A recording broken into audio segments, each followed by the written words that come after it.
Welcome to Performance Mesh. It's our brand new podcast that my friend Eric Manis and I are going to be starting up. We're going to be interviewing friends of ours and people from around the field, looking to not only provide some training information, but also have a good time, provide a little bit of a sports radio element to the podcast game. My name is John O'Neill.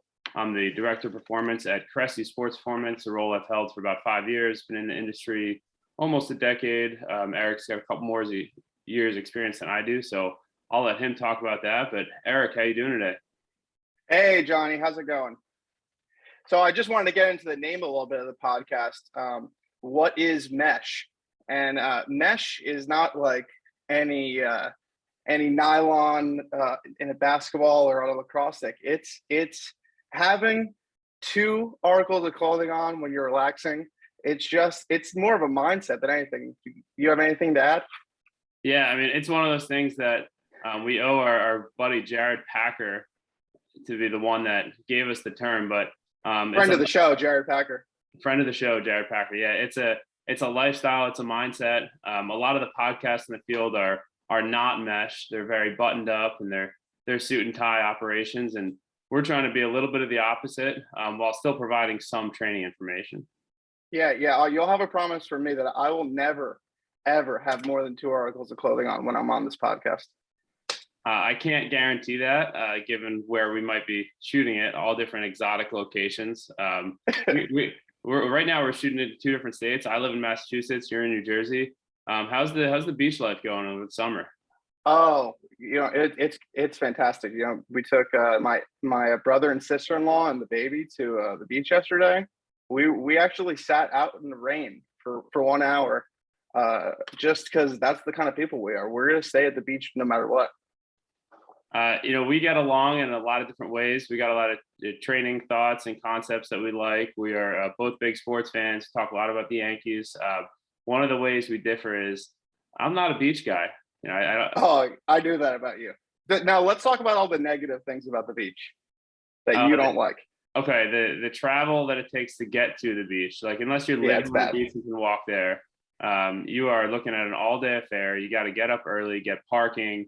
There's a lot of preparation of stuff you need to bring, beach chairs, towels. My skin complexion, I can't deal with more than maybe 30 to 60 minutes in the sun tops. Yeah, that's true. And then go ahead. Once you get there, like you look around, everybody's having a great time and you're really not. So it actually makes your time worse because you're wondering what you're missing about the beach. You look at the other people and you think, what do these psychos think? What do these psychos like about this place? Well, there's some component of that, but there's also some component of like more inward reflection of like, what am I missing? Okay. What am I not doing that these other people are doing that they're enjoying it so much? Yeah. So the thing about our beach, one, you can store the things in a locker. Okay, so that takes one of the haul of the car back and forth in the beach chair. That's not going to happen at our beach.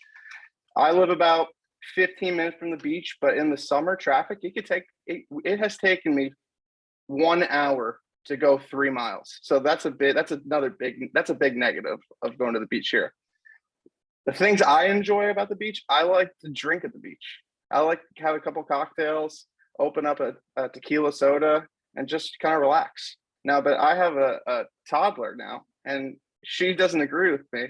She is not going to go with that. Daddy wants to sit there and just have a couple cocktails. She wants to go all over the place. So that's a negative at the beach at this point. So, but hopefully she'll chill in the next couple of years. So this is meant to be an intro podcast. So people, when we're 74 episodes in, can tune back and be like, "What's this podcast all about?" That's just a little snippet. You got any sports takes for me? Anything that's been on your mind in the sports world that we can cover? I gotta say, I don't know what Joey Gallo's doing. Is he the one of the worst Yankee acquisitions via trade that you can think of? It has to be at this point, right? We're a year in. We got to see how it plays out. I don't think they're going to move him because I don't know who's going to take him. As our our role model Don LaGreca said, I don't really think he's hurting the team. Yeah. I mean, the latest Don rant, where he was screaming at the guy, he's absolutely right. And can the Yankees be any better? Probably not. And let's get into that. So our one of our goals of this podcast to make it have a little bit of a sports radio theme to it. My favorite show is the Michael Kay Show. Been listening to the Michael Kay Show since like 2005. Wow. Started listening to it in high school. Got really into it during the pandemic again. Listened to it regularly until 2017. Moved up to Massachusetts. In the pandemic, discovered they had a podcast. I haven't missed the K Show podcast in like over 2 years now. I am as into that show as anything. What are your biggest sports radio influences? My favorite guy that I'm listening to on sports radio now is Rick DiPietro. He was the first overall pick of the Islanders. He gives you a little bit of that pro athlete flair and gives you all the things that like the average Joe misses. But he is just hysterical. He's on the show with Dave Rothenberg right now, who is just a complete maniac, right? The guy has broken things and has left his family over Giant games, and he just gets it from Rick DiPietro. So that's one of my favorite sports talk radio influences right now. And I have a feeling I'm going to give you a little Rick DiPietro. You're kind of a psychopath, John. So I'm going to let all the people know what kind of guy they're dealing with when they're on this podcast. It takes a lot to get me going on like Don LaGreca, Dave Rothenberg style rants. Maybe you might hit a training concept that gets me going on that. I'm looking forward to that. What's something tomorrow when you go to work? What are most of the athletes going to be doing? Like, what does a Monday coaching for the life of Eric Manis look like? Oh, that's a great question. So right now, I'll talk about our college athletes. Our college athletes have about a month left of training. Most of them play a fall sport. So we're just kind of getting ready for camp. So most of our stuff is kind of going to be really explosive movements, short breaks. We're not doing any heavy lifting right now, just because we're kind of biasing everything to kind of high velocity movements. Rest is going to be short to kind of mimic kind of practice. And we're just kind of looking to move everything to like high velocity contractions. That's one of the biggest moves I've made in probably the past 2 or 3 years is, if you want to get me going on what's really grinding my gears in the field, is it these guys in college who are doing 1 rep maxes right now. It's got to be one of the most asinine things I see on social media, right? Like it's July. These kids are about to practice their sport in about 2 or 3 weeks, and they're doing maybe the opposite of what these kids need to be doing right now, right? Yeah, I mean, it sounds it. I know we've talked a lot of training over the years, had a lot of good influences. I know where we hope that our first guest is going to be Doug Kachigian, a friend of ours, Resilient PT. We've got a list of probably 12 to 15 guests for the first season here. Who are you most looking forward to talking to on the podcast? The best training conversation I've had besides like ours in the past 2 years or kind of during maybe post-pandemic, Trevor Rappa also with Resilient Performance. The guy is just a stud, right? And what he's doing with his rehab patients, it is some of the best training that I could put in the country. Also, a friend of the podcast, Ty Terrell, just absolute stud and has been a huge influence on my philosophies and my programming. So those two are just absolute monsters. Yeah, and unlike a lot of podcasts out there, like we'll get some names like Ty, you mentioned, works in the NBA. Doug Kachigian has a little bit of following. We're going to bring our friends on first. We'll be transparent about that. We'll bring people that we want to talk to on a Sunday night on first because we want to enjoy the podcast as much as the listeners want to enjoy or as much as we want the listeners to enjoy the podcast as well. So we feel like at this point in our careers in the field and the networking we've done, the seminars we've attended, the people we've talked to, we can create a big enough list of people that we just like talking to first and foremost. And that hopefully that translates into enjoying a podcast that you guys get a lot of enjoyment from listening to. So John, let me get the kind of the full background from you. Like, give me, where you were born. Give me the whole everything up till now and how you got here. Wow. Okay. So I'll give you the 60-second version because Yeah, keep it to 60 seconds. keep it to 60 seconds. All right. I was born in New York City, lived in Jersey City, then moved out to a suburb, lived there, went to Dickinson College in Pennsylvania. We went and did a couple internships after college because I knew I wanted to get into this field. Intern at Ranfone Training Systems, Connecticut. Hopefully we get Mike and Todd on at some point. Corey Barrios as well from Ranfone's, really good guys. Interned at CSP, worked with you at Annex Sports Performance. Shout out Annex. Worked at Drive 485 in New York and then wound up taking a job up here in Massachusetts. I've been here ever since. I enjoy sports. I enjoy lifting weights. I enjoy meshing, good quality time, talking training. So pretty simple man in terms of the things I like. You'll see some baseball history stuff in the background. Hopefully we get some people on the pod that want to talk some sports trivia and sports history because that's where you'll really get me rolling. But yeah, I think that's a 60-second version. What's yours? What do the listeners need to know about you? So I was born in northern New Jersey. I grew up in South Orange my whole life. I went to Catholic schools all from kind of third grade on. I went to Ursinus College. Shout out the Centennial Conference, where I played football and wrestled. Two-sport athlete, don't forget it. I did an internship at Annex Sports Performance going into my senior year, and then I worked there for almost 10 years. Kind of worked with middle school, high school, college athletes, with the occasional professional athlete thrown in every once in a while. I haven't really had a chance to specialize in one sport, but I've kind of taken that as an advantage because I've always had to be challenged and always kind of had new hurdles thrown in. I recently, within the past year, moved to another facility, Aspire Fitness in Rumson, New Jersey. Annex is a great place. I grew a ton there, love the people there, but I was commuting about an hour back and forth. So and just recently had a child, so I was that commute had to go. So we basically starting this a brand new sports performance program at in Rumson, working with we've had about probably like 5 or 10, between 5 and 10 athletes last year.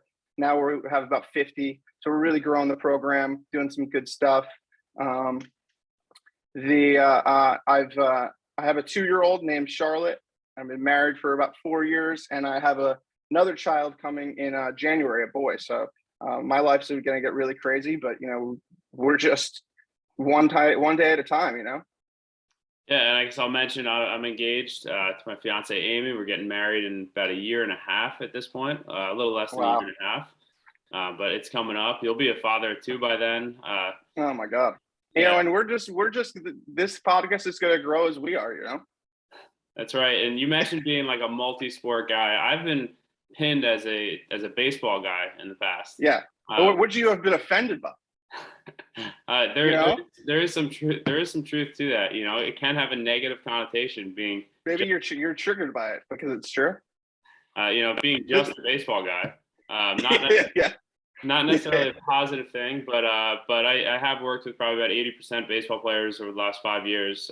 Worked with a lot of adults as well. Sometimes the adults and the non-baseball people are the people you get the most enjoyment out of. But baseball is my bread and butter. It's the sport I know the most about, sport I played, sport I watched the most, follow the most, etc. So you will have a little bit of a baseball theme to this podcast, but we will be covering a lot of other training concepts as well. And to get to, sorry to cut you off, John, but to be completely serious, is that John is, and I'm putting this statement out there, and I would like to hear somebody argue it. John is the best baseball performance coach in the United States. And if anybody wants to come for that title, they can come at me. I live at 97 Woodbine Ave. It's in New Jersey, and I'll stop it right there. Yeah, I was gonna say you're giving out a lot right there. Yeah. You'll have to find me to find the rest of that. Yeah. Well, thank you. Well, one of the things that, in addition to kind of bringing on our friends, we're going to be bringing on people that are coaching and working in the field. I think there's one of my things that grinds my gears, or one of my pet peeves in the field, is that a lot of young coaches get into it with the idea of like, all right, I checked one box, now I got to grow my brand, or now I got to become a big deal. Where if you're into coaching for the right reasons, that means you're in it for your athletes. You get more enjoyment out of seeing your athletes do well than maybe something that you did for your career. Like somebody making the big leagues should be a bigger deal to them than it is to you, because that is their life, that is their career. And if it is a big deal to you, it's because you're happy for them, not because you're happy for yourself that you all of a sudden have a big league athlete. So a lot of people we'll be bringing on are people who, or all of the people we bring on, are people who are, get up Monday morning and go to the gym and coach, and the majority of their week is coaching. It's not necessarily brand development or how to make themselves look big and famous. Yeah, we're looking for, the guy who's strapping up the boots and coaching, We're not looking for the guy who knows a lot about Instagram. We're looking for guys who put their nose to the grindstone. Yeah, absolutely right there. Well, I think that wraps it up for an intro podcast. Hopefully you guys can tune back to this anytime, figure out what the podcast is about, a mix of training, sports, entertainment, all the above. We're going to get our guests involved in some of the non-training related discussions that we're going to have as well. So hopefully our guests enjoy partaking in those conversations. But I think we're shooting the first one next week, and I look forward to getting the ball rolling. Oh yeah, and we'll have a lot of guests, and look for like the midweek podcast when John or I get fired up about a subject, and we're looking to just let the people know about it. The good old mailbag podcast, when people are. Oh yeah, don't forget the mailbag. People they're emailing in. Maybe we'll get a caller or two to call up the show. Imagine guys like Cody from Brooklyn, rambling idiots like that. Oh my God! What's the guy on the Michael K show that is always calling? Well, there's Omar is one. Then there's Ira. Ira is the judge. Ira Staten Island. Yeah. Who recently moved to Florida, I think. I like Harry. Harry's 99. He's been a Yankee fan since 1927. Yeah, it's like he saw Babe Ruth play. Yeah. Hey, we're going to be saying to people sometime, we saw a lot of great people play. We saw Wade Boggs play. Oh my God! How many? Wade Boggs can drink like 40 beers, can he? Apparently, he had 62 beers on a cross country flight. I don't know if that's true or not. Maybe we'll have to have a podcast guest that confirms that. How many beers could you drink? A flight to California is about 6 hours, right? 5 or 6 hours. How many beers do you think you could drink in 6 hours? It's not 62. I'll tell you that. The hard part there is you're sitting still on a plane the whole time. You fall asleep. Yeah, I'm talking about the conditions are the exact same as Wade Boggs has. Oh, it's he's in the first. He's in the Yankees airplane. It's a quarter of that tops. Yeah, I don't think you're getting to 20, right? No. Could you get to 20? No shot. Yeah, I don't think so. I don't think I could either. You're talking to two guys who couldn't take down 62 beers together. No, we're weak in that regard. Yeah.